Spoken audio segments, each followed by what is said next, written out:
kita 30 menit bersama Mobile Stockist Jarce. Nah, jadi ya tanggal 2 Mei lalu ya, bentar ya digeser dulu strap. Oke. Tanggal 2 Mei lalu itu tidak lebih dari 2 jam ya, 2 jam dari terakhir lihat grup Stockist. Tiba-tiba pas sekalinya buka sudah ada nama saya di urutan ketiga untuk mengisi acara ini gitu. Itu langsung jantung tuh kayak jadi kenapa? Karena 1, 2 tahulah bonusnya ya gitu. Sementara mama insya Allah akan kesana gitu. Jadi merasa oke nih kode alam nih harus ngejar Mbak Titin sama Kak Sarah tarikan gitu. Nah jadi oke, I'm so excited. Nah jadi alhamdulillah sekali ya, puji syukur mama ucapkan kepada Allah Subhanahu Wa Taala yang telah memberikan nikmat hidup, nikmat sehat sehingga bisa hadir di depan kawan-kawan semua pada kesempatan kali ini untuk sekedar sharing pada kawan-kawan semua mengenai apa saja yang saya lakukan selama ini untuk menjalankan bisnisnya. Nah jadi ya beberapa detik setelah Bu Mastok bahas di grup Stockist ya, saya langsung dapat japrian. Intinya beliau menanyakan saya bersedia nggak untuk jadi pengisi acara di kegiatan ini gitu, dan saya orangnya pantang bilang enggak ya. Jadi ya udah disanggupin gitu dengan catatan oke, Bun, saya sanggup, tapi saya mau materinya saya sendiri gitu, bukan materi-materi bisnis gitu ya, karena saya yakin gitu upline kawan-kawan pasti sudah membekali jaringan masing-masing itu dengan materi yang cukup ya, dengan ilmu yang cukup untuk bekal kita terjun di lapangan gitu. Jadi saya nggak mau mengulang-ulang materi itu saja gitu. Pun saya kalau misalnya ketemu dengan leader-leader yang lain, yang saya ingin tahu dari orang itu adalah apa sih yang dilakukan orang ini sampai dia tuh bisa dapat bonus segitu gitu. Apa sih proses yang dilaluinya sampai dia bisa sebesar yang sekarang. Jadi saya pengen tahu apa aja yang dilakukannya, dengan harapan saya bisa ambil hal-hal yang menurut saya bisa diadaptasi lah untuk dilakukan di jaringan saya gitu. Jadi saya berpikir oke, saya akan ngasih tips ya, kiat-kiat yang saya lakukan selama ini dari bergabung sampai sekarang gitu. Nah, bagi yang belum kenal perkenalkan, nama saya Ayu Nurmalasari ya, biasa dipanggil Mama Ayu. Saya Mobile Stockist Aceh. Sehari-harinya saya adalah seorang PNS abdi negara, lebih tepatnya itu staf pengajar atau dosen di dosen biologi di Fakultas Sains dan Teknologi UIN Araniri Banda Aceh. Ada orang Aceh nggak di sini? Nah jadi dan saya dalam misi khusus ingin membuktikan kepada seluruh mitra bisnis PT DEP bahwa seorang PNS pun bisa sukses ya. Jadi saya ingin membuktikan kepada orang-orang yang selama ini menjadikan anak sebagai alasan untuk tidak action, menjadikan kesibukan kerjaan sebagai alasan untuk tidak action. Saya ingin buktikan bahwa saya bisa sukses. Nah, kenapa? Karena saya tidak membiarkan saya diatur oleh waktu, saya tidak membiarkan waktu menelan saya, ya. Karena waktu kita tuh cuma 1 hari 24 jam ya, nggak banyak 24 jam. Kalau kita tidak bisa mengatur prioritas mana yang harus kita lakukan, 24 jam itu akan terasa sangat-sangat sedikit. Ya, bahkan kalau seandainya 1 hari itu 30 jam pun gitu. Tapi kalau memang kita tidak bisa mengatur ini faedah, ini tidak, ini dilakukan, ini tidak dilakukan. Kalau kita tidak bisa memilih mana yang harus kita lakukan, yang kita tinggalkan, 30 jam sehari pun akan terasa sangat-sangat sedikit gitu. Dan saya tidak mau itu. Saya nggak mau masa muda saya habis untuk lalai-lalai gitu. Nggak mau. Karena umur segini, semangat segini ya, itu hanya akan terjadi 1 kali aja gitu. Nggak ada umur segini itu 2 kali, itu nggak ada gitu. Saya nggak mau buang-buang waktu. Jadi saya ingin buktikan kepada kawan-kawan yang selama ini menjadikan anak sebagai hambatan, kesibukan, kerjaan sebagai alasan untuk tidak berbisnis. Saya buktikan bahwa saya bisa sukses. Oke? Nah, jadi di sini saya bermaksud untuk share, bukan menggurui ya, share. Silahkan ambil menurut kawan-kawan kalau ada hal-hal yang bisa diambil dari apa yang saya lakukan. Oke, nah jadi ya, sebelum saya menyampaikan tips-tips ala Mama Ayu Kece, jadi menurut saya ada 4 hal yang harus kita pahami bersama sebelum kita memutuskan untuk meminta tips dari leader A, leader B, leader C ya. Jadi setidaknya ada 4 hal yang memang harus kita pahami bersama sebelum kita berharap tips dari yang orang ini bisa memberikan perubahan dalam hidup kita. Apa aja? Yang pertama ya, sebagai mitra bisnis PT DEP kita sudah harus menguasai yang namanya 3 materi dasar ya. Konyol banget kalau kita bilang ingin sukses, kalau ingin action tapi company profile nggak khatam, produk knowledge nggak tahu, ngitung-ngitung bonus masih henghong, terus berharap dapat bonus jutaan rupiah, ratusan juta kayak Mbak Titin, itu mimpi, nggak ada. Ya, jadi konyol banget kalau member-member Jarce ya yang berharap sukses masih belum khatam mengenai 3 materi dasar, itu sia-sia banget, ngapain aja selama ini. Ya, jadi kalau kawan-kawan ingin sukses pasti kan sudah paham bahwa kita ini wajib banget mengetahui 3 materi dasar, itu nggak bisa lagi ditawar. Oke. Yang kedua adalah yang perlu kita pahami bersama, kita tuh harus paham yang namanya 4M ya, 4M. 4M itu kewajiban kita sebagai member, kawan-kawan. Gimana caranya kita bisa sukses, bisa jadi member yang baik kalau kewajiban aja nggak hafal, nggak khatam, nggak ingat. Tersebut pun semua poin-poinnya tapi nggak berurutan ya. Ini jaringan mama ya, jaringan saya. Kalau masih ada kawan-kawan yang belum khatam, belum hafal, masih salah urutan 4M, mama ketapel dari jauh. Jangan bikin malu lah. 4M itu kewajiban kita. Masa kita nggak hafal kewajiban kita sendiri? Kayak kita orang muslim lah ya. Kita mau jadi muslim yang soleh-solehah tapi nggak tahu kewajiban. Itu gimana ceritanya coba? Jadi 4M itu sudah harus hafal, tahu, dan paham banget gitu. Oke? Yang ketiga yang harus kawan-kawan pahami adalah adanya 5M. Ya, udah hafal 4M, udah paham 4M, harus paham 5M ya. 5M itu adalah cara untuk melakukan M yang keempat dari 4M tadi. Oke, yang keempat adalah pahami dan mengerti bahwa hanya member yang vet dan punya KSA saja yang akan sukses. Ya, jadi sebelum kita memutuskan untuk meminta tips, meminta saran, meminta kiat-kiat dari leader-leader lain, itu pastikan tuh kita udah paham yang 4 hal ini ya. Karena nggak bisa kita berharap orang ini ngasih tips, ngasih kiat, ngasih masukan, sementara kita modalnya 0 gitu. Gimana ceritanya bisa sukses? Nggak mungkin, mustahil ya. Jadi yang perlu saya sampaikan, menurut saya itu setidaknya ada 4 hal yang wajib kawan-kawan kuasai, yang wajib kawan-kawan pahami sebelum memutuskan untuk meminta saran, advice, atau kritik, masukan, tips, kiat dari member-member yang lain atau leader-leader yang lain. Jadi yang tadi ada 3 materi dasar, 4M, 5M, dan pahami bahwa yang akan sukses itu adalah hanya member yang vet dan punya KSA saja. Oke, itu dulu. Kalau sudah paham itu, kalau kita sudah sama-sama satu frekuensi bahwa itu wajib kita pahami bersama, baru saya pede untuk menyampaikan kiat-kiat saya gitu. Karena kita nggak bisa bertempur tanpa modal, itu nggak bisa ya, itu senjata kita. Jadi pahami materi dasarnya, pahami kewajiban kita sebagai member, pahami apa yang harus kita lakukan, dan pahami bahwa kita tuh harus menjadi member yang vet dan punya KSA, period, titik. Oke. Nah, kemudian apa sih yang selama ini saya lakukan? Gitu. Sebenarnya udah berkali-kali saya sampaikan ke jaringan saya ya gitu.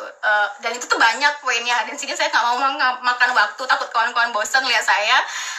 Saya rangkum seret jadi 9 poin saja ya. 9 poin saja yang saya harapkan setidaknya ada dari 9 poin ini yang bisa kawan-kawan terapkan gitu. Seperti yang saya bilang dari awal, saya excited sekali karena sejujurnya ya mengajar itu memang passion saya. Memang senang mengajar dan berharap tuh apa yang saya sampaikan tuh dipakai orang gitu, dengan ya setidaknya saya ada peran dalam suksesnya orang lain. Itu tuh kayak jadi keberkahan sendiri bagi saya gitu. Amin. Nah, jadi apa sih yang selama ini saya lakukan ya? Oke. Yang pertama, yang penting sekali adalah kawan-kawan tolong mulailah menjadi orang yang berani bermimpi besar. Ya, itu penting kita lakukan bersama. Saya dari dulu, dari zaman kuliah, ini kalau ada kawan-kawan kuliah saya yang nonton, yang jadi member, saya terkenal sebagai orang yang tukang ngimpi, tukang ngayal ya. Jadi dulu tuh zaman kuliah itu yang selalu saya lakukan tuh, kalau kawan-kawan ngefans sama Kang Robi tuh adik saya ya. Jangan dijapri-japri terus. Jadi duduk di bawah pohon, terus kami membayangkan 5 tahun ke depan tuh akan seperti apa hidup kami, 10 tahun ke depan akan seperti apa gitu. Ngayal aja. Dan orang-orang yang tukang ngayal, tukang ngimpi itu nggak banyak loh, nggak banyak. Jadi kami tuh terkesan kayak itu kelompok tukang ngayal, kelompok tukang ngimpi gitu. Tapi oke, saya senang dengan hal itu gitu, karena saya justru bangga ya di saat orang-orang susah untuk menjadi orang yang bermimpi besar, saya malah senang bermimpi gitu. Nah, ini juga sudah pernah saya tunjukkan ke jaringan saya. Ini buku umurnya sudah 10 tahun ya. Ini dream book saya, My Dreams Book. Ini saya bikin sendiri waktu itu 10 tahun yang lalu, 10 tahun yang lalu waktu saya masih S1. Isinya itu adalah impian-impian yang ingin saya wujudkan, ya, impian-impian yang ingin saya wujudkan. Saya tulis semuanya ini, bahkan suami saya dia nggak pernah lihat. Saya simpan di safety box, di berangkas saya kunci, hanya saya yang lihat. Nah, dari impian ini ada sebagian besar yang saya share gitu, yang saya biarkan orang-orang lain tahu, tapi ada impian yang memang saya simpan sendiri, hanya saya dan Tuhan saya yang tahu gitu. Jadi sampai sekarang saya terbiasa untuk menuliskan impian saya gitu. Kenapa? Karena impian itu yang membantu saya untuk terus bangkit di saat saya terpuruk. Bohong lah ya kalau misalnya kita selalu terus semangat menjalankan bisnis ini, tuh bohong banget, itu munak banget kalau ada yang bilang selalu semangat, tuh nggak mungkin. Pasti ada satu, dua, beberapa kali kita merasa down, jatuh, ciut, ya apapun lah alasannya, ditolak lah, diperlakukan tidak enak sama orang atau segala macamnya, pasti ada hal yang bikin kita tuh down sejenak gitu. Tapi saya buka lagi buku ini, kok merinding, pengen nangis saya.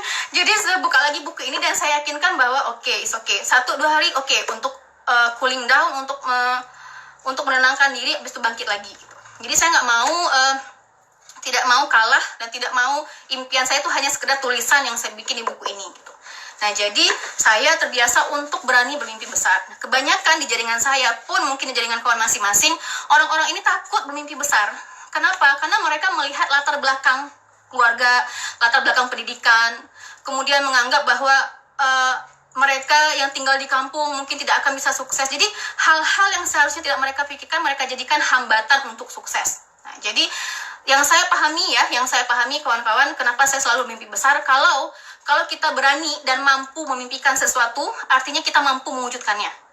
Ya, tapi kalau untuk memimpikan saja kita tidak sanggup, gemetar lutut, nggak sanggup membayangkan kita mendapatkan sesuatu itu, maka kita sudah pasti tidak akan mampu mewujudkannya. Nah, jadi kalau kawan-kawan pernah menghayal, bermimpi, ingin punya bonus puluhan juta, ingin punya bonus ratusan juta, kalau sempat memimpikan hal itu, artinya kawan-kawan akan mampu mewujudkan itu. Ya, tapi kan saya masih baru, Bu. Saya kan dari kampung, Bu. Saya kan bukan orang berpendidikan, Bu. Nah, itu dia. Ya, itu dia yang bikin kawan-kawan tuh nggak akan pernah sampai ke sana gitu, karena sudah terlebih dahulu mengkerdilkan kemampuan sendiri, sudah terlebih dahulu merendahkan kemampuan sendiri, sudah terlebih dahulu suuzon sama Tuhan, sama Allah, itu yang bikin kita tidak pernah berhasil. Ya, kalau yang saya yakini, apa yang saya pikirkan itu doa, mindset itu doa. Makanya dari dulu saya selalu membayangkan hidup saya itu akan indah, akan sukses. Saya tidak pernah membayangkan ya apapun yang saya rencanakan itu gagal. Bagi sebagian orang saya sombong karena terlalu yakin sama impian saya. Tapi bagi orang-orang yang kenal saya, bagi orang-orang yang punya passion yang sama, saya orangnya optimis. Jadi saya nggak masalah dibilang sombong hanya karena berharap dan yakin bahwa impian saya itu akan terwujud. Karena bukan mereka yang akan mengabulkan impian saya gitu. Jadi saya nggak peduli orang ngomong apa, terlalu yakin sama hidup, apa banyak lah. Ya mungkin kawan-kawan yang suka mimpi juga banyak dikomentarin sama orang ya gitu. Tukang mimpi, tukang ngayal. Mimpi kan gratis. Nggak pernah kita dikutip untuk mimpikan gitu. Jadi kenapa harus mimpi yang kecil gitu? Mimpilah yang besar, yakinkan bahwa apapun itu mungkin, tidak ada yang tidak mungkin selama kita ada Allah ya, selama ada Tuhan yang akan membantu mewujudkan impian kita. Jadi kalau kita pernah memimpikan sesuatu, artinya kita mampu mewujudkannya. Saya percaya tidak mungkin Allah menitipkan impian di hati saya tanpa menyiapkan jalan untuk mewujudkan itu gitu. Mulailah belajar untuk memimpi yang besar, kawan-kawanku semuanya. Kalau selama ini, kalau kita lahir dari keluarga yang miskin, maaf, itu bukan salah kita gitu. Tapi kalau kita mati, meninggal nanti dalam keadaan yang miskin juga, itu murni 100% salah kita. Diberi tubuh yang sehat, fisik yang sehat, akal, pikiran, kesempatan, berkali-kali beri kesempatan, dan kita masih gagal hidup hanya untuk jadi orang yang gagal, itu murni salah kita. Ya, jadi saya nggak mau jadi orang yang gagal, dan saya tidak ingin di jaringan saya itu banyak orang gagalnya. Makanya saya berusaha untuk ayolah kita sama-sama bangkit gitu. Jadilah pemimpi yang besar. Mimpi itu awal dari semuanya gitu.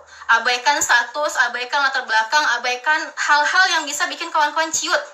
Ya, kayak lagu Dead kan, walau kejayaan beragam, kesempatan kita sama.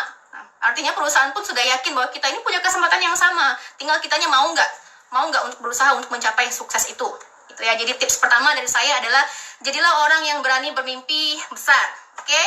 Yang kedua, Ini bagi orang yang baru merintis bisnis, ya, karena ini yang saya lakukan, ya. Bagi yang baru merintis bisnis, biasakan, mulai rutinkan untuk post di sosmed itu 3 kali sehari. 1 kali ngepost 10 postingan. Banyak, Bu. Ya, memang. Tapi kita lagi dalam tahap branding, dalam tahap membuat orang-orang tahu bahwa kita pebisnis sabun. Ya, kalau belum dicie-ciein orang, kalau belum di-unfriend orang yang anti MLM, kalau belum diprotes sama orang, artinya kita belum sukses brandingnya. Jadi share lah terus-menerus. Oh, susah, Bu, waktunya saya sibuk. Nah, saya kasih tips ya. Pagi-pagi bangun tidur, kita kemana? Kayak kita sama ya, bangun pagi itu kita pasti ke kamar mandi, ya kan? Nah, kalau saya nggak mau ke kamar mandi setoran itu hanya untuk duduk dan ngelamun. Saya bawa handphone, saya bawa handphone, kemudian saya post, selesai 10 postingan. Oke, selesailah tugas saya mempost. Kemudian siang, sibuk, Bu, saya makan siang, saya kerja, saya ini, saya itu. Sholat dong, bagi muslim, atau makan siang dong. Habis makan, ambil handphone, post. Kalau saya biasanya habis sholat, mumpung masih pakai mukena, post. Selesai tugas. Malam, sebelum tidur, pasti megang handphone kan sebelum tidur? Ya udah, kenapa nggak disempatkan untuk share? Itu biasakan sampai orang enek lihat postingan kita, itu artinya kita udah sukses brandingnya. Tapi kalau ngepost cuman 1 kali seminggu, dua postingan dalam 1 minggu, tuh kapan orang tahu kalau kita jualan sabun? Jadi jangan setengah-setengah. Dan juga bagi member yang untuk ngepost harus bikin akun baru, itu kenapa harus bikin akun baru? Nggak pede jadi penjual sabun. Jadi kenapa harus bikin akun baru? Kenapa nggak post di akun yang lama yang udah banyak temennya, yang udah banyak orang tahu bahwa kita nih, oh itu si itu, ini kerja di sana, rumahnya di sana gitu. Kalau kita bikin akun baru dan dengan nama yang beda dengan nama kita, itu artinya kita, kalau menurut saya ya, itu artinya member itu malu, nggak yakin sama apa yang dia pasarkan. Kenapa harus bikin akun baru? Oke, kenapa nggak post di akun asli, akun yang kita memang sehari-hari kita pakai gitu. Jadi bagi yang baru merintis bisnisnya, promosikan 3 kali sehari, di mana 1 kali ngepost itu 10 postingan. Oke, nah kemudian ini yang penting juga, setelah kita ngepost, selang-seling postingan kita dengan postingan lain yang akan kita di mana postingan itu akan konsisten kita lakukan, ya. Jadi kalau kawan-kawan yang memperhatikan postingan saya ngepost sabun, ngepost bisnis segala macam, saya selingi dengan postingan mengenai ya cara saya mendidik Sanum, kemudian ya pendek kata parenting lah. Saya nggak bilang saya jago banget di parenting ya, cuman ada hal-hal yang ingin saya share. Oke, nah kemudian kalau kawan-kawan suka nonton Korea tuh, film Korea ya, jadi bisa share review-review film-film terbaru atau episode-episode terbaru gitu. Kalau bagi yang suka dekorasi, itu bisa share foto rumahnya, ngepost gitu. Intinya jangan melulu hanya tok di sosmed itu tuh sabun aja semua. Kenapa? Agar orang nggak jenuh melihatnya. Jadi cari cara lain agar bikin orang itu tetap terus pantau sosmed kita. Tapi kalau postingan kita hanya homogen ya, semuanya sabun, Senin sampai Minggu sabun, ya orang juga udah tahu kita penjual sabun. Kita kan targetnya tuh pengen orang selalu lihat postingan kita, selalu ngintip gitu. Dan saya udah coba itu dari jauh-jauh hari, dan ini sejujurnya saya bilang konsumen saya justru berasal dari ibu-ibu yang jadi pembaca setia tips parenting saya gitu. Jadi silakan dicoba kawan-kawan. Kebanyakan saya lihat member-member itu tok semua sabun semua gitu. Ya memang harus total ya, tapi selingi dengan yang lain gitu. Buat orang tertarik untuk melihat postingan kita tuh karena hal lain gitu. Jadi mereka nggak bosan hanya melihat sabun saja. Ya, silakan dicoba. Nah, kemudian yang ketiga juga yang penting kita lakukan adalah pastikan kita selalu ada stok. Lucu banget, kita jual sabun, tapi begitu orang nanya, Kak, sabun beauty bar ada nggak? Ya, bentar ya, besok ya saya jemput dulu ke stokis. Nah, nanti begitu menjelang kita kasih sabunnya ke orang itu, mereka udah berubah pikiran, nggak jadi beli sabunnya. Itu banyak banget yang curhat jaringan saya. Nggak tahu kalau yang jaringan lain gimana, tapi jaringan saya banyak banget yang curhat seperti itu. Kenapa? Karena mereka tidak membiasakan punya stok. Kalau saya dari awal begitu memutuskan untuk action, itu saya sudah alokasikan 1 bulan gaji saya sebagai PNS ya untuk modal sabun. Jadi keuntungan DS-nya saya jadikan produk lagi, keuntungan DS-nya saya jadikan produk lagi, gitu terus menerus gitu. Sehingga sampai begitu saya jadi stokis, itu sebagian besar modal stokis yang pertama itu berasal dari modal saya bisnis sabun dari awal gitu. Jadi nggak saya pakai keuntungannya gitu. Bahkan sekere-kerenya saya di akhir bulan ya karena PNS itu nggak saya pakai modal sabun itu. Saking saya benar-benar konsisten menjaga modal jualan saya itu gitu. Jadi ya harus belajar untuk menyediakan dana untuk stok sabun gitu. Kita kan pebisnis, terus kita jualan sabun nggak ada stoknya, itu konyol banget, sangat-sangat konyol ya. Jadi mulai biasakan ada stok sabun dan tolong bawa kapanpun dimanapun. Saya ke kampus ngajar selalu bawa sabun. Ada mahasiswa yang mau, tinggal keluarkan dari kantong, selesai, dapat duit. Jadi harus bawa kemana-mana gitu. Jangan jualan sabun, sabunnya nggak dibawa, ketemu sama orang nyari sabun, kita nggak ada sabun gitu. Jadi harus total ya, harus total ketika kita menjadi pebisnis ini. Nah kemudian 1, 2, 3 ya. Yang keempat itu buat grup khusus konsumen. Nah kebanyakan curhatan member itu adalah bilang bahwa pertama beli sabun si konsumen ini ke si member A ya, kemudian pas mau beli sabun yang kedua udah pindah ke member yang B. Nah itu kenapa coba? Kenapa bisa ada orang yang pertama kali beli sabun ke kita, kemudian beli sabun ke yang lain? Nah, coba introspeksi lagi, apakah selama orang itu pakai sabun, pakai produk kita pernah tanya, pernah follow up, bagaimana progresnya, ada keluhan nggak gitu. Jadi penting sekali kita memberikan layanan purna jual kepada pembeli sabun kita. Kalau semua konsumen saya tanya, Kak, saya punya grup konsumen nih, mau dimasukin ke grup nggak gitu. Oh kenapa masuk ke grup saya ada banyak gitu ya biasanya jawabannya ya. Nah, saya bilang ya di grup itu Kak semua yang detox yang beli sabun ke saya ada di situ. Jadi Kakak bisa share dengan mereka gitu. Dan ternyata memang sangat berpengaruh gitu. Walaupun memang ya kebayang ya ibu-ibu lagi detox ngomen di grup kayak mana gitu. Tapi ya setidaknya cuma di grup itu gitu. Saya nggak perlu balas japrian satu persatu gitu. Jadi kumpulkan mereka dalam satu grup gitu. Jadi kalaupun kita ingin melakukan kegiatan M yang ketiga itu ya, melayani member dan konsumen, itu melayani konsumen kita bisa lakukan satu waktu terlayani semua konsumen. Kalau saya biasanya saya follow up tuh sekali seminggu. Saya tanya, halo ibu-ibu kece, ibu-ibu yang akan glowing, gimana nih detoxnya hari ini, mana nih foto-fotonya. Jadi saya minta mereka untuk kirimkan foto progres purging mereka gitu. Walaupun nggak semuanya ngirim sih, tapi setidaknya mereka tahu bahwa saya selalu ada gitu. Jadi saya selalu ada menyediakan waktu kapanpun mereka butuh tempat bersandar, merengek, dan curcol mengenai muka mereka yang purging, saya selalu ada gitu. Jadi kumpulkan mereka dalam satu grup, kemudian secara berkala masukkan foto testi orang tuh yang sudah beres detox, share ke grup itu. Jadi mereka tahu, oke, berarti saya lagi kayak gini nih mukanya, nanti saya akan seperti ini mukanya. Jadi mereka masih bisa optimis gitu bahwa kulit mereka bisa glowing, bisa kinclong setelah purging mereka selesai. Oke, itu tips yang keempat. Nah, tips yang 2, 3, 4 itu saya gunakan untuk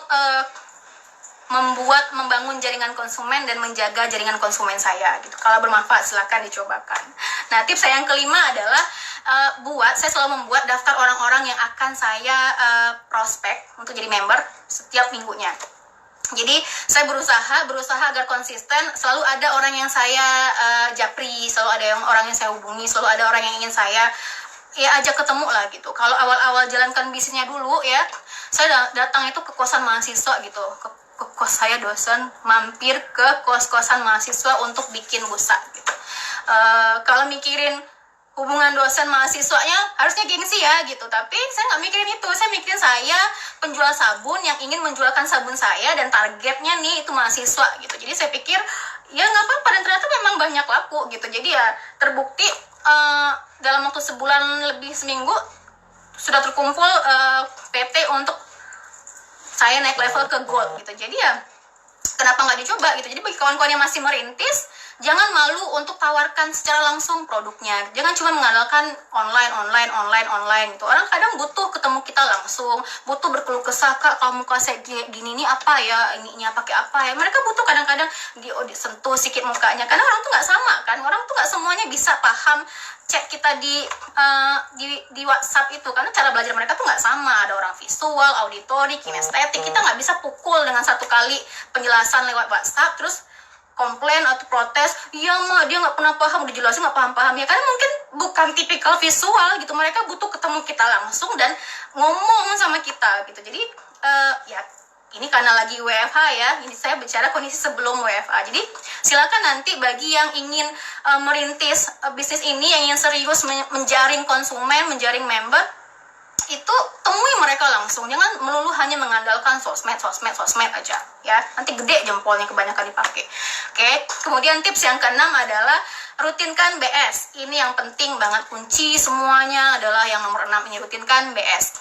Jadi ya, saya pernah mengalami masa jahiliyah di mana saya menjalankan bisnisnya itu tok modal ini. Mungkin itulah kenapa jempol saya gede, karena tok modal jempol. Berhasil nggak Kak? Berhasil. Saya berhasil naik level gold dalam waktu sebulan seminggu. Saya berhasil naik level diamond dalam waktu 6 bulan. Tapi nggak berhasil bikin saya punya bonus puluhan juta. Nggak berhasil.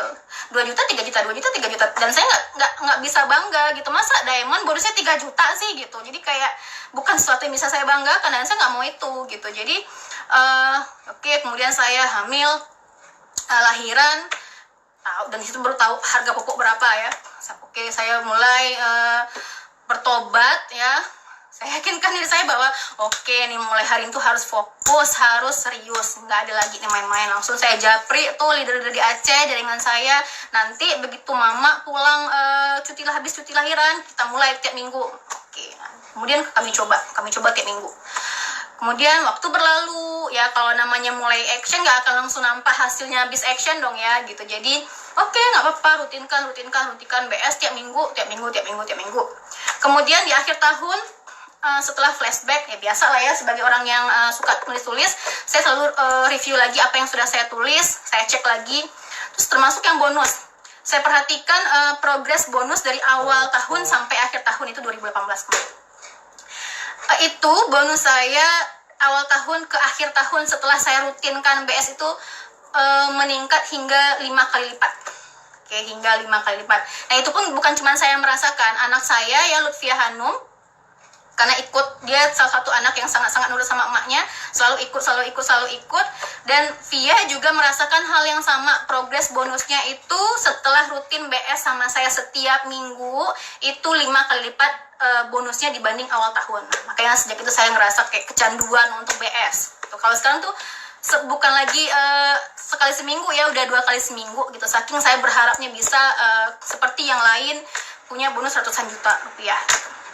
Jadi kalau bertanya sama saya apa sih Kak tipsnya, ya BS, memang BS gitu, bukan nggak ada lagi yang lain. Nggak bisa nih ya jempol deh sampai jempol adik patah promosinya, bukan kayak gitu. Solusinya cuma satu, BS, rangkul mereka dengan ketemu langsung, kasih motivasi langsung, karena pasti beda rasanya dimotivasi secara langsung dibanding cuma lewat WA gitu. Jadi mulailah rutinkan BS ya.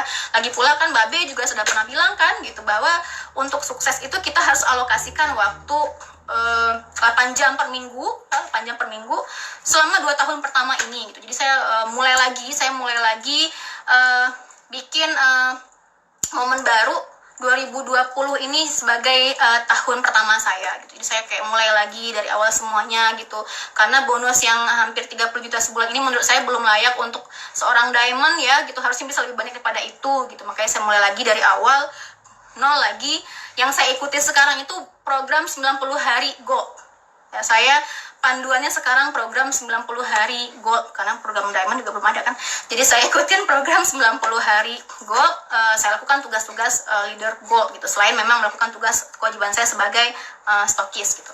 Nah, jadi tips ke 6 saya ya kawan-kawan, rutinkan BS ya. Kalau bisa 2 kali seminggu lebih bagus lagi. Kalau bisa tiap hari lebih bagus lagi. Pokoknya alokasikan waktu untuk melakukan kewajiban kita sebagai member ya. Ingat, kita punya kewajiban membina orang-orang yang kita rekrut. Oke.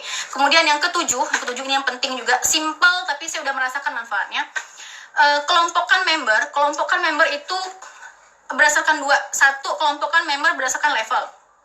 Ya. Saya punya grup level silver, gold, diamond. Nah, kemudian mereka itu juga saya kelompokkan sesuai dengan kota masing-masing ya. Karena saya kurang pembinaan dari dulu sebenarnya. Bukan pembinaan, sayanya kurang belajar mungkin ya. Sehingga dulu rekrut aja. Sehingga anak saya banyak di mana-mana, di berbagai kota ada, termasuk 2 stokis di bawah jaringan saya, satu di Payakumbuh, satu di Bengkulu gitu. Harusnya kan saya hanya punya jaringan di Aceh gitu. Tapi saking dulu khilafnya agak lama, sehingga saya rekrut di kota ini, kota ini, kota ini, kota ini, sehingga saya harus mengunjungi mereka gitu. Alhamdulillah saya kunjungi, saya bina terus, alhamdulillah ada 2 orang yang sudah menjadi stokis. Jadi yang Payakumbuh anak saya ya, Susri Rahayu, yang di Bengkulu juga sudah ada stokisnya, Ice Dwi Kawati.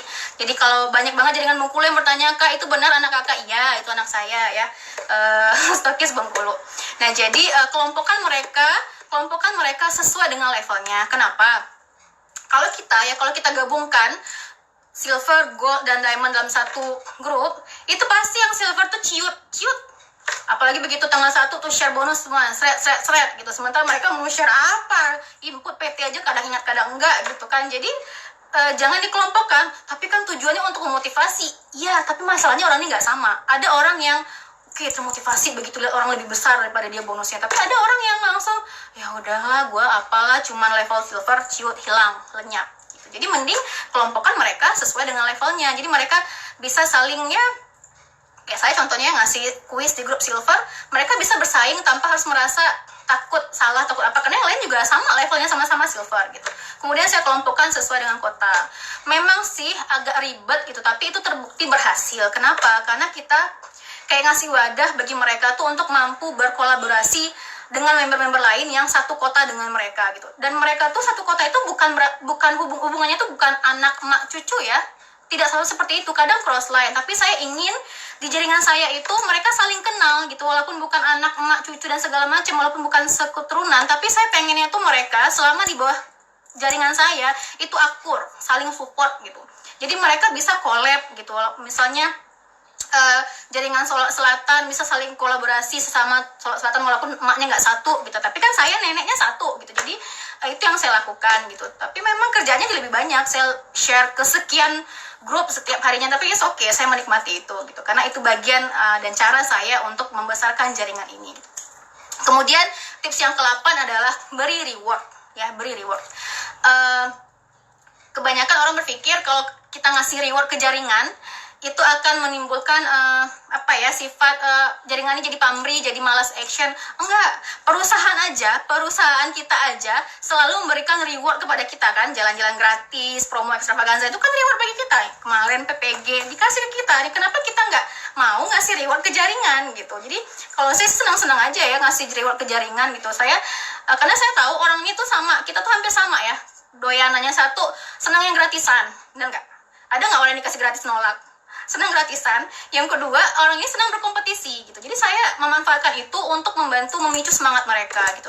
Dan pertama kali saya buktikan itu ketika GPV ya, di GPV yang input PT terbanyak atau tercepat dapat pulsa 10.000 gitu. Ya nggak perlu banyak-banyak lah gitu. Yang penting kita ikhlas gitu kan, dan itu bermanfaat gitu. Ya udah, setelah itu saya buktikan itu langsung mereka tuh langsung kayak semangat pengen input PT. Bayangkan mereka ada yang input PT itu jam 00.01 00.02, gimana ceritanya orang bisa input PT itu pas 00.01? Kalau terlalu cepat kan bisa hari sebelumnya kan gitu. Tapi ya sudah, mereka semangat untuk itu gitu. Jadi dan itu pun ditiru oleh jaringan saya. Mereka mulai beri reward ke jaringannya gitu. Kalau saya sih landasan saya kenapa saya ngasih reward ya karena perusahaan juga sering ngasih reward ke kita gitu. Jadi saya menganggap itu hal yang baik karena saya pun juga terpicu untuk memenuhi reward yang diberikan perusahaan gitu. Makanya saya juga lakukan hal yang sama ke jaringan saya gitu.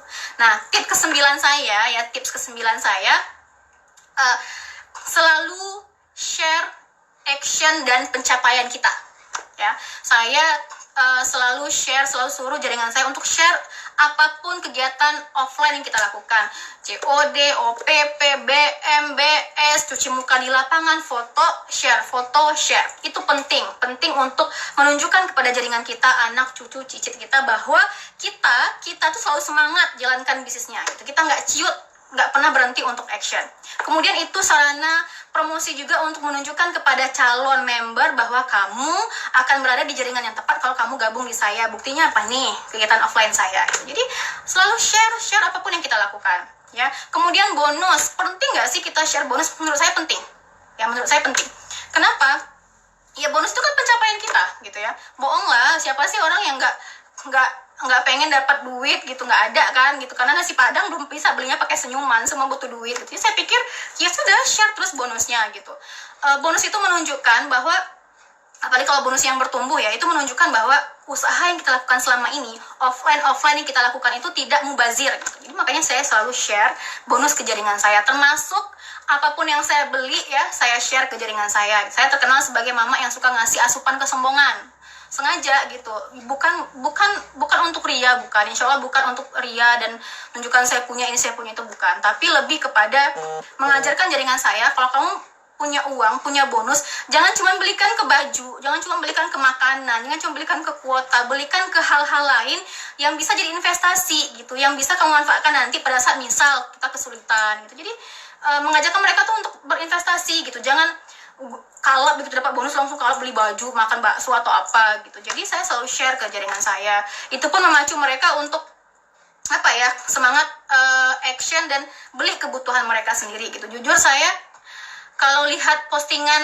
jaringan yang share beli kulkas, beli kebutuhan rumah tangga sendiri tanpa minta sama suami, walaupun suami memang wajib ngasih ke kita ya, para istri, tapi maksudnya begitu mereka memiliki kepuasan bisa membeli sesuatu dengan uang mereka itu, saya gak ngerasa ya senang gitu, happy gitu. Memang seperti itu harusnya kita perempuan gitu, memang harusnya mandiri gitu. Memang kita punya suami, memang harus ngasih nafkah, tapi bisa mandiri, bisa beli sesuatu, punya power, itu sesuatu yang harus kita miliki gitu. Jadi perempuan harus sukses ya, walaupun nanti kita akan stay di rumah aja, tapi harus punya power, harus punya sesuatu, harus punya penghasilan gitu.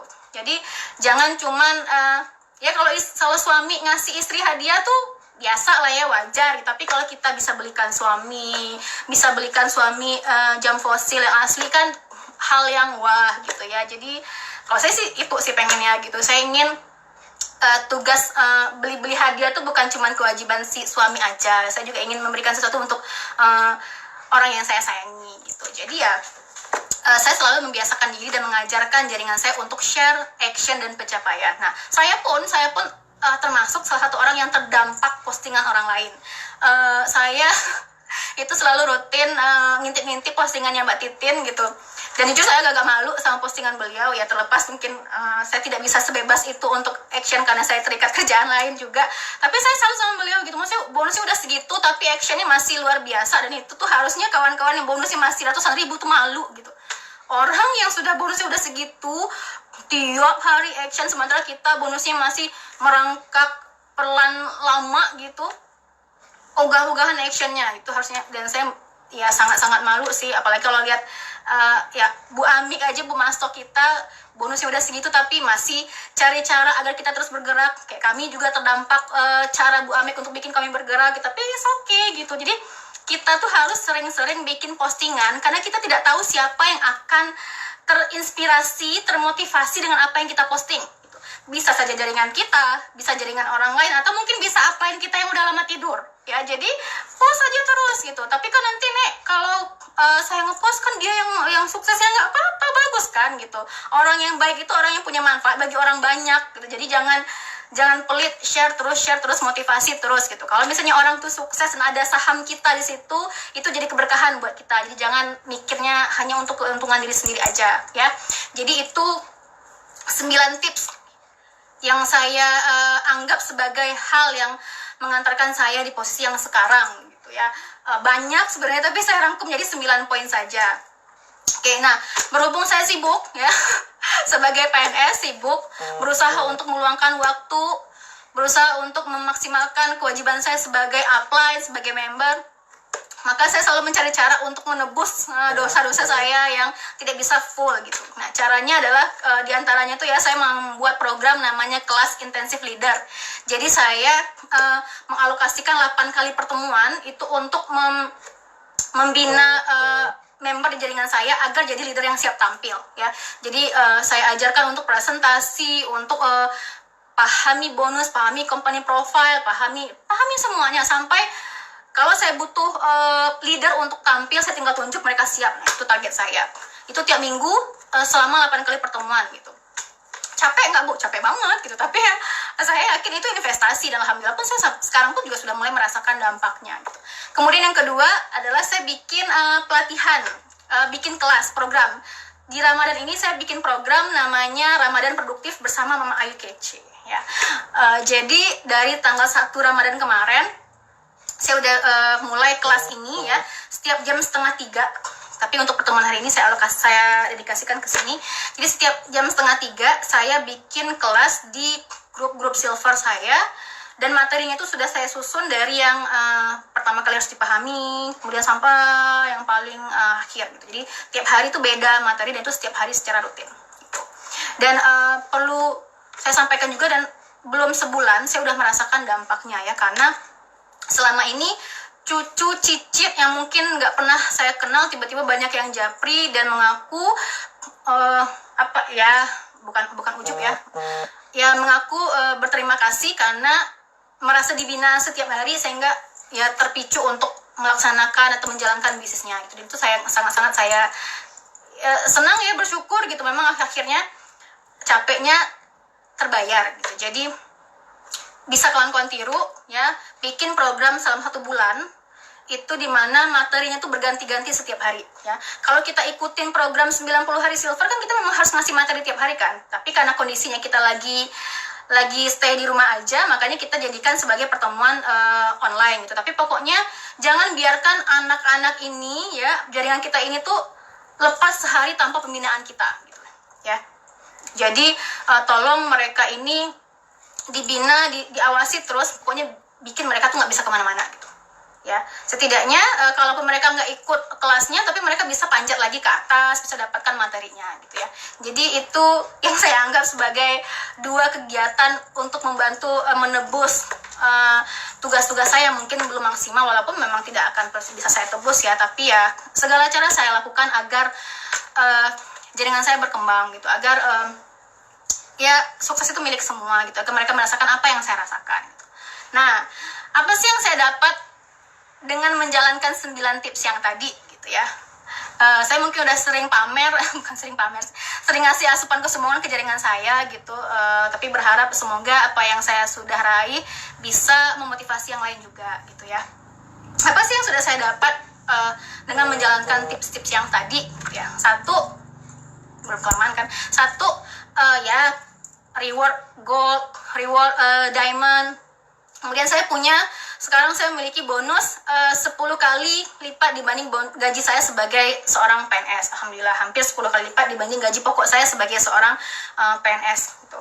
Yang keempat, saya punya dari bonus ini ya, saya punya tabungan emas, baik itu berupa LM, logam mulia, maupun perhiasan ya. Jadi saya sengaja selalu share ke jaringan saya apa yang emas-emas baru yang saya miliki, dengan tujuan, dengan harapan mereka meniru itu, sengaja biar mereka niru gitu. Sejauh ini yang sudah melakukan, yang sudah menduplikasi adalah nenek saya, Ibu Mita nenek saya, dan tante saya Bu Yanti. Mami Morgan juga sudah meniru, dan anak-anak saya pun juga sudah meniru itu gitu. Mungkin bagi sebagian orang berpikir, apaan sih beli-beli emas kayak norak banget? Bukan, emas itu investasi gitu. Harganya tuh nggak akan turun-turun, apalagi sekarang naik terus. Jadi jangan bonus itu cuma habis gitu aja, tapi jadikan ke yang lain. Kalau saya jadikan bonus saya tuh 2, jadikan LM, dan 1 lagi jadikan emas-emas perhiasan gitu. Jadi bisa berhias sambil menabung ya. Kemudian juga yang saya dapat dari bisnis ini adalah tanah. Alhamdulillah sudah punya tanah sendiri ya. Tanah itu punya Allah sebetulnya, bukan punya kita. Sudah punya tanah, kemudian punya mobil sendiri. Ini yang saya beli dari bonus aja ya, mobil. Kemudian alhamdulillah sekarang saya sedang membangun rumah sendiri. Kalau jaringan saya itu harusnya sudah pernah, kalau jaringan saya yang jadi member sudah Januari kemarin sudah jadi member, harusnya sudah pernah lihat postingan saya mengenai desain rumah yang Mama bangun ya. Rumah 2 lantai, ada kolam renang di belakangnya, dan mana ya fotonya, ini. Jadi ya saya senang berenang, hobi berenang, dari kecil suka berenang. Anak saya pun juga suka main air, jadi saya ingin banget punya rumah yang di belakang rumahnya tuh ada kolam renangnya. Dan di lantai 2 saya dedikasikan untuk jaringan saya. Jadi di lantai 2 itu ada satu ruangan yang saya namakan business center. Nanti akan saya lengkapi dengan infocus, dengan sound system gitu. Nah itu free dipakai oleh semua, AC pastinya karena AC panas banget. Dan itu free untuk semua jaringan saya gitu. Silakan dipakai kapanpun kawan-kawan mau. Karena saya tahu ya Bu Amik ya, Bu Mita, di Aceh ini tuh untuk mencari coworking space itu susahnya minta ampun. Udahlah susah, dikit mahal. Ya, ujung-ujungnya apa? Ujung-ujungnya di rumah lagi gitu. Jadi sehingga saya berpikir oke, di rumah saya nanti yang lagi saya bangun ini itu harus ada tempat yang memang akan bebas digunakan oleh jaringan saya untuk mereka action gitu. Jadi itu bentuk dukungan saya untuk seluruh jaringan saya. Silakan kawan-kawan pakai nanti kalau udah siap ya. Nanti gitu, dan anggap itu cara saya untuk merangkul kawan-kawan semuanya gitu. Jadi tapi ya karena kita lagi ada musibah rame-rame ya, musibah ya sebumi lah mengalami lagi COVID, maka pembangunannya agak-agak terhenti gitu. Tapi ya insya Allah mudah-mudahan doakan 2020 tetap bisa rampung rumah itu dan kami bisa pindah ke rumah pertama saya dari bonus. Nah, saya bilangnya rumah pertama berarti ada rumah kedua, ketiga, keempat, dan seterusnya. Amin gitu ya. Jadi alhamdulillah ini sedang berjalan. Doakan lancar pembangunannya. Nanti begitu sudah selesai akan saya share sebagai asupan kesombongan juga ya. Nah kemudian apalagi yang saya dapatkan dari bisnis ini? Yang ke-8 itu adalah silaturahmi yang terjaga ya, silaturahmi yang terjaga. Kawan-kawan kalau punya kawan SD, SMP, SMA, kuliah yang nggak pernah komunikasi lagi, untuk membuat mereka tetap komunikasi sama kawan-kawan, prospek mereka sebagai member. Nah, itu yang saya lakukan. Ya, saya rekrut semua kawan-kawan dekat saya selama kuliah, SMA untuk jadi member, sehingga sekarang kami berkumpul di grup. Nah, Thailand itu akan jadi ajang reunian saya dan teman-teman, karena sebagian besar yang lulus promo Thailand di jaringan saya 16 orang itu adalah teman-teman saya masa kuliah dulu. Oke, jadi saya bisa menjalin silaturahmi lagi dengan teman-teman saya yang sudah lama lost contact gitu ya. Sehingga ya sekarang nggak ada alasan untuk nggak berkomunikasi, tiap hari kita ngobrol. Kemudian silaturahmi juga, saya punya teman-teman baru di Aceh ini. Begitu saya jadi PNS tahun 2014, saya sendiri masih single, sendiri, nggak ada saudara, nggak ada teman.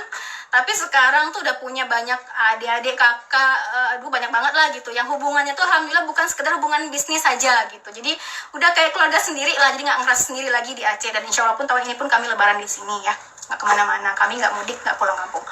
Nah, kemudian yang ke-9 yang saya dapatkan dari bisnis ini adalah kepuasan. Ya, kepuasan dari 2 hal. Yang pertama adalah saya merasa puas karena Allah beri kesempatan saya untuk terlibat dan punya saham dalam kesuksesan jaringan saya. Waktu lolos promo Malaysia itu saya cuma sendiri. Kemudian umroh plus Dubai juga sendiri.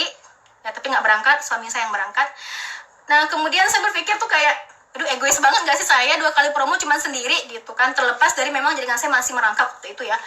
Tapi saya pikir saya pasang target, oke, next promo tuh harus ada anak yang saya bawa. Saya nggak mau kesannya jadi upline yang egois sendiri terus lolosnya gitu. Kemudian alhamdulillah begitu Vietnam itu saya bawa 2 anak, Lutfia Hanum sama Andrea Okarina dari Pekanbaru, anak saya dari Pekanbaru, teman saya waktu S2 di ITB. Nah, kemudian enak tuh rasanya bisa bawa anak, kayak puas gitu, tapi pengennya lebih banyak lagi gitu. Kemudian saya pasang target lagi, nanti next promo itu harus lebih banyak lagi yang lolos. Kemudian ke Beijing alhamdulillah nambah lagi yang lolos. Andrea lolos juga, kemudian Susri Rahayu yang stokis Payakumbuh lolos alhamdulillah, Kak Ice Dwikawati yang Bengkulu alhamdulillah lolos, kemudian saya dan Lutfia Hanum lolos ke Swiss. Udah makin senang lah, karena Allah permudah niat saya untuk membantu lebih banyak lagi jaringan saya yang lolos. Kecanduan, mulai pasang target lagi, oke, habis ini Thailand lebih banyak lagi yang lolos. Dan alhamdulillah Allah kabulkan lagi, ke Thailand saya bawa 16 orang anak cucu. Jadi nggak berhenti sampai di situ, sekarang lagi promo Extravaganza 4. Semua ngaku, termasuk saya pun ngaku ya, Babe ini kenapa syaratnya susah banget gitu. Susah banget syaratnya, tapi bukan berarti nggak mungkin gitu. Sampai sekarang dari perolehan GPV insya Allah sudah bisa bawa 10 orang anak untuk ke Australia gitu. Tapi masih ada waktu kurang dari 3 bulan dan saya masih optimis dalam waktu 3 bulan itu banyak banget yang bisa terjadi gitu. Jadi ayo yang ngejar promo extravaganza jangan lepaskan ini.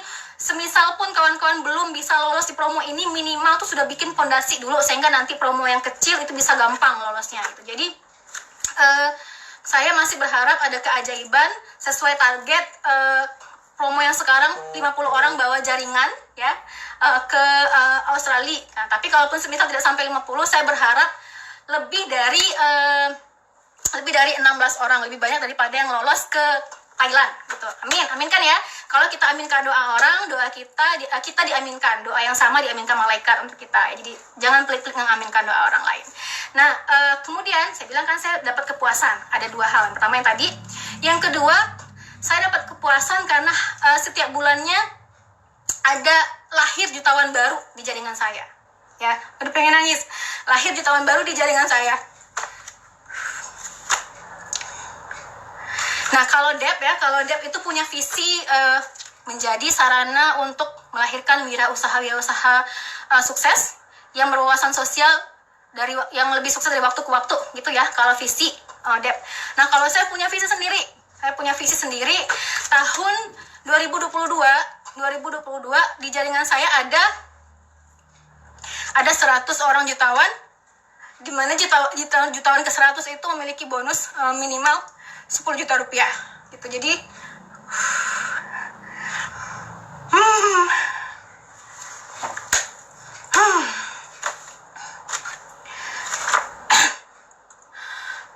nah jadi harapan saya tahun 2022 nanti di jaringan saya ada 100 jutawan lahir di jaringan saya, di mana jutawan ke 100-nya itu punya bonus minimal 10 juta rupiah gitu. Tolong aminkan gitu. Saya senang banget dikasih kesempatan ini karena saya dari dulu tuh yakin kalau kita punya impian tuh share, biarkan orang lain mendengar gitu. Jangan malu.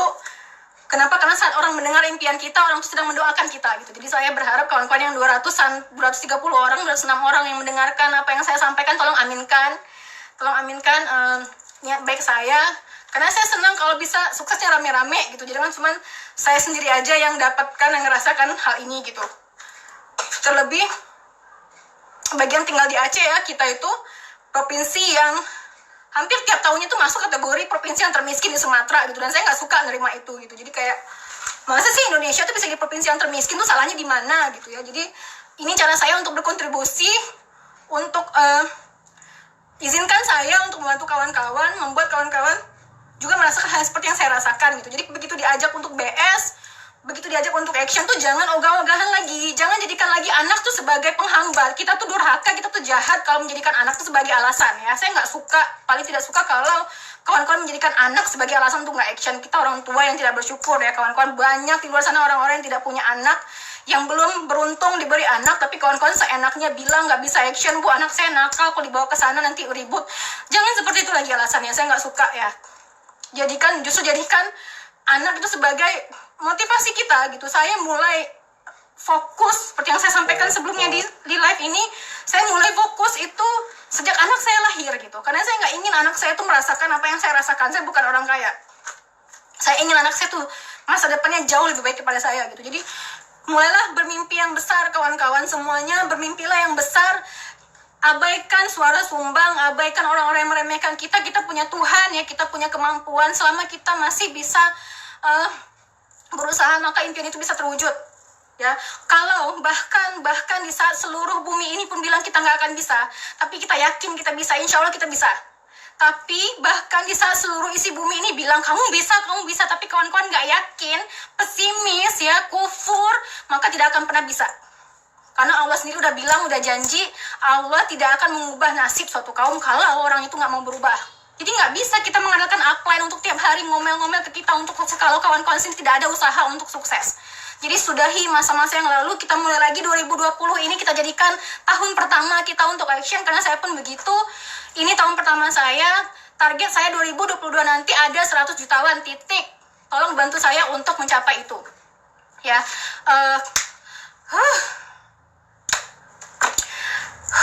Maaf ya, semangat.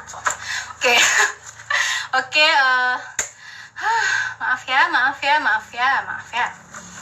Oke, alhamdulillah apa yang ingin saya sampaikan udah hampir sejam.